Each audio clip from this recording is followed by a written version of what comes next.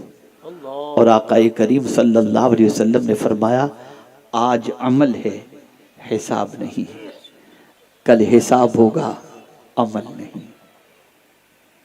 بس ایک بات یاد آ گئی تو عرض کر دوں، اور میں سمجھتا ہوں یہ حاصل گفتگو یہ بات ہوگی.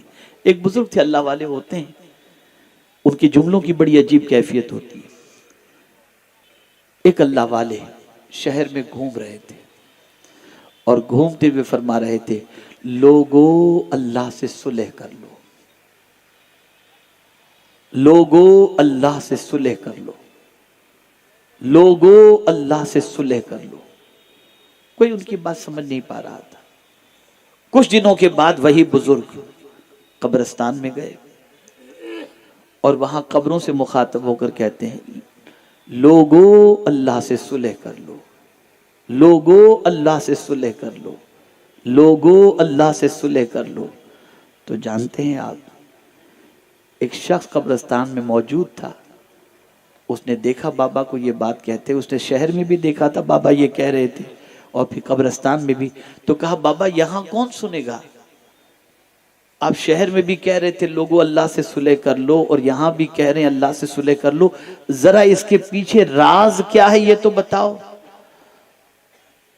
تو وہ بزرگ فرماتے ہیں زمین کے اوپر لوگ اللہ کی نافرمانی میں زندگی گزار رہے ہیں، تو میں نے لوگوں سے کہا لوگوں اللہ سے صلح کر لو، یعنی توبہ کر کے جو ہے نا اللہ سے معافی کا پروانہ حاصل کر لو، صلح کر لو لوگوں سے. کسی نے میری بات پر توجہ نہیں دی. اس وقت اللہ راضی تھا کہ اگر کوئی معافی مانگتا ہے تو میں معاف کر دوں گا، کوئی توبہ کرتا ہے تو میں توبہ قبول کر لوں گا. تو میں ان لوگوں کو یاد دلا رہا تھا صلح کر لو. تو اس وقت اللہ تو راضی تھا بندے سے صلح کرنے کے لیے، لیکن بندے نے توجہ نہیں دی. اب قبرستان آ کر کہتا ہوں لوگوں اللہ سے صلح کر لو، تو اب قبر والے تو تیار ہیں لیکن مولا تیار نہیں. اب قبر والے تیار ہیں کہ ہم معافی مانگنے کو تیار ہیں لیکن اب مولا تیار نہیں، اس لیے کہ توبہ کا دروازہ اس نے بند کر دیا. خدا کے لیے بندو ڈرو اللہ سے، اللہ کی بارگاہ میں توبہ استغفار کرو. گناہ میں لذت ہے، عزت نہیں. گناہ سے انسان بزدل ہوتا ہے، گناہ سے انسان کمزور ہوتا ہے، گناہ سے انسان خوف زدہ ہوتا ہے. ایسی نیکی کرو جو تمہیں طاقتور بنا دے. گناہ کی دہلیز سے نکلو، نیکی کے راستے پر چلنے کی کوشش کرو. اللہ رب العزت جل جلالہ آقا کریم رؤوف الرحیم علیہ التحیۃ والتسلیم کے صدقہ و طفیل مجھے آپ کو سب کو اللہ اور اس کے رسول صلی اللہ علیہ وسلم کے ارشادات پر عمل کی توفیق نصیب فرمائے.